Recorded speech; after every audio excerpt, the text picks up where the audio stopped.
हम सभी ने अपनी जिंदगी में ये महसूस किया है, किसी की तरफ एक जबरदस्त खिंचाव, एक गहरा जुड़ाव। कभी-कभी तो ऐसा लगता है कि किसी के बिना हम अधूरे हैं। पर क्या ये सिर्फ एक एहसास है या इसके पीछे कोई गहरा सच छुपा है? अष्टावक्र गीता जैसे ग्रंथ हमें इसी आकर्षण और हमारे अपने स्व के रिश्ते को एक बिल्कुल ही अलग नजरिए से दिखाते हैं। तो चलिए आज इसी पहेली की परतों को खोलते हैं। और यहीं पर सबसे बड़ा सवाल खड़ा होता है, अगर हमारी असलियत, हमारी आत्मा न तो पुरुष है और न ही स्त्री, तो फिर ये इतना गहरा आकर्षण, ये कशिश महसूस होती ही क्यों है? ये सवाल सिर्फ दिल का नहीं, बल्कि हमारी हस्ती की, हमारे अस्तित्व की बिल्कुल बुनियाद का है। आइए इसी गुत्थी को सुलझाने की कोशिश करते हैं। तो सबसे पहले बात करते हैं आत्मा के इस महान विरोधाभास की। अष्टावक्र गीता कहती है कि हमारा सच्चा स्वरूप यानी आत्मा अपने आप में हमेशा से ही पूर्ण है, कंप्लीट है। तो फिर ये जो एक खालीपन का, एक अधूरेपन का एहसास होता है, ये आता कहाँ से है? तो ये आत्मा है क्या, समझने की कोशिश करते हैं। ये हमारा असली मैं है, वो शुद्ध चेतना जो किसी भी सीमा में, किसी भी दायरे में बंधी नहीं है, जो हमेशा से, शुरू से ही पूरी है। इसका कोई जेंडर नहीं है, ये बस है। तो फिर वही सवाल वापस आता है, अगर हम अपनी असलियत में इतने पूरे हैं, तो फिर ये अधूरापन और किसी और को पाने की इतनी गहरी चाहत, ये आती कहाँ से है? और अब हम आते हैं दूसरे हिस्से पर, प्रकृति का आकर्षण का खेल। तो अगर ये खिंचाव आत्मा से नहीं आ रहा, तो फिर इसका सोर्स क्या है, कहाँ से पैदा हो रहा है ये? जवाब है हमारा मन और हमारा शरीर, जो कि प्रकृति का हिस्सा है। अब यहाँ पर जो फर्क है वो बहुत दिलचस्प है और सारा खेल यहीं छिपा है। देखिए, एक तरफ है आत्मा, शुद्ध, पूर्ण, जहाँ कोई दो नहीं है, कोई ड्युअलिटी नहीं है। और दूसरी तरफ है हमारा मन और शरीर। ये प्रकृति का हिस्सा है, और प्रकृति तो हमेशा दो में ही काम करती है ना? पुरुष स्त्री, दिन रात, सुख दुख। ये जो आकर्षण है, ये इसी ड्युअलिटी, इसी द्वंद्व का हिस्सा है। ये मन और शरीर के लेवल पर होता है, आत्मा के लेवल पर नहीं। तो एक बात साफ कर लेते हैं, अट्रैक्शन में अपने आप में कोई प्रॉब्लम नहीं है। ये तो एक नेचुरल बायोलॉजिकल प्रोसेस है। असली गड़बड़, असली उलझन तब शुरू होती है जब हम इस फीलिंग से अपनी पहचान जोड़ लेते हैं।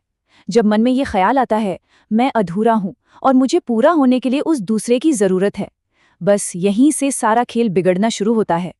और यहीं से हम दाखिल होते हैं मन की भूल भुलैया में।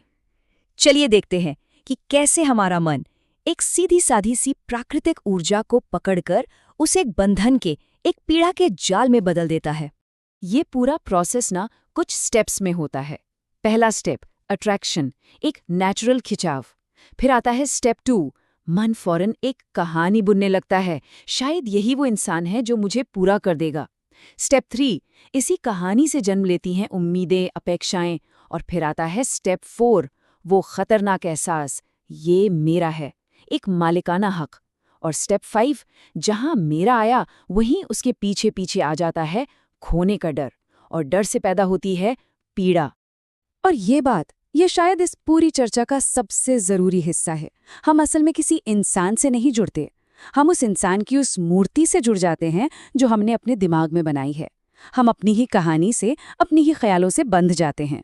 और फिर जब वो असली इंसान हमारी कहानी के हिसाब से नहीं चलता, तो हमें दुख होता है। तो असल में जंजीरें कहाँ हैं? उस इंसान में नहीं, हमारे अपने ख्यालों में। तो अब सवाल उठता है कि क्या करें? क्या रिश्तों से दूर भाग जाएं? अष्टावक्र गीता कहती है बिल्कुल नहीं, भागना कोई हल नहीं है। हल है समझ में, एक ऐसी समझ जो हमें उम्मीदों से, अपेक्षाओं से आज़ादी की ओर ले जाती है। ये लाइन अपने आप में बहुत गहरी है, इसे जरा महसूस कीजिए। जहां अपेक्षा है वहां प्रेम नहीं है। इसका मतलब सीधा सा है, जहां भी कुछ पाने की उम्मीद आ गई, जहां भी ये ख्याल आया कि मुझे तुमसे ये चाहिए, तो वो प्यार नहीं है, वो तो एक सौदा है, एक बिजनेस डील है। सच्चा जुड़ाव तो वहां होता है जहां कोई मांग नहीं होती। तो देखिए, यहाँ दो तरह के रिश्ते साफ दिखते हैं।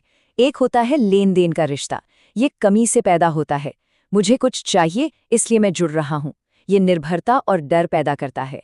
और दूसरा होता है सच्चा जुड़ाव, ये पूर्णता से पैदा होता है, मैं अपने आप में भरा पूरा महसूस कर रहा हूँ और बस इस खुशी को बांटना चाहता हूँ। यहाँ डर नहीं होता, यहाँ आज़ादी होती है। तो पूरी सोच ही बदल जाती है।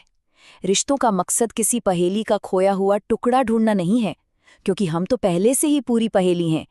रिश्ते तो बस जिंदगी को और गहराई से अनुभव करने का, उसे सेलिब्रेट करने का एक जरिया है। और जैसे ही ये समझ आती है, रिश्तों का सारा बोझ उतर जाता है। वो एक उत्सव बन जाते हैं। और अब हम पहुंचते हैं इस सफर के अंतिम पड़ाव पर, अंतिम स्वतंत्रता।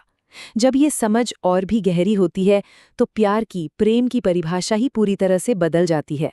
ये अनुभव है अद्वैत का। अब वो कोई दूसरा रहता ही नहीं। ये एहसास होने लगता है कि जो चेतना मेरे अंदर धड़क रही है, अरे वही तो उसके अंदर भी है। वही चेतना एक पेड़ में है, एक जानवर में है। हम सब बस उसी एक अस्तित्व की अलग अलग लहरें हैं। हम अलग हैं ही नहीं। और इसी अनुभव को कहते हैं अद्वैत, मतलब जो दो नहीं है। ये बोध कि कोई बंटवारा है ही नहीं, सब कुछ एक ही है। जब ये अनुभव होता है तो प्यार किसी एक इंसान की बाउंड्री में कैद नहीं रहता। वो फैलता है, असीम हो जाता है, पूरे अस्तित्व के लिए एक प्रेम बन जाता है। तो चलिए एक बार पूरी बात को समेटते हैं। आकर्षण प्रकृति का एक खेल है, रिश्ते जरूरत नहीं, एक अनुभव है। और सच्ची आज़ादी किसी और में नहीं, खुद में पूरा होने में है। लेकिन कहानी यहाँ खत्म नहीं होती। एक आखिरी सबसे महीन जाल बाकी है। वो है मन का इस सारी समझ को पकड़ लेना और एक नया अहंकार बना लेना। देखो मैं कितना ज्ञानी हूँ, मैं मुक्त हो गया हूँ। इस आखिरी मैं को भी छोड़ना होता है।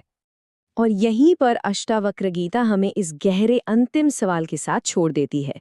जब अहंकार की ये आखिरी परत भी गिर जाती है, जब ये मैं का भाव भी नहीं रहता, तो फिर पीछे क्या बचता है? ये सवाल एक अंत नहीं है, ये तो एक बिल्कुल नई खोज की शुरुआत है। इसका जवाब किसी किताब